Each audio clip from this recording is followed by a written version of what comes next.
Next big piece of news was the Quinshon Judkins allegations. There's seems to be a lot of evidence stemming from that July 7th altercation with his ex-girlfriend.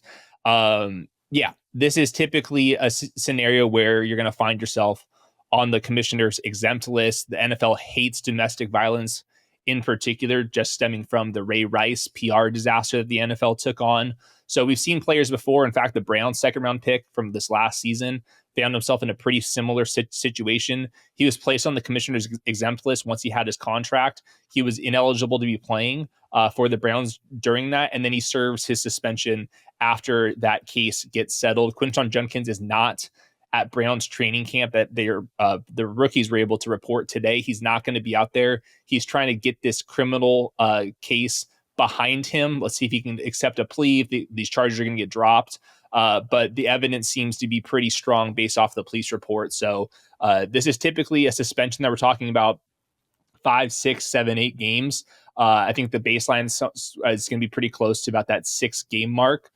So we'll see what the NFL does. There's a chance that he's on the commissioner's exempt list, misses all of September, maybe even bleeds into October. So I moved him down to 112. You can see the ADP right now is at 90th overall. That's been falling pretty quickly. He was going in the 70th overall range. So yeah, this is his ADP is like far from settled. It will continue to go down. But I think like the baseline expectation should be like 4 to 6 games missed this season, just because I don't think he's going to want this case to linger because the commissioner's exempt list. He's not going to be able to play while this is up in the air. So always remember domestic violence related issues.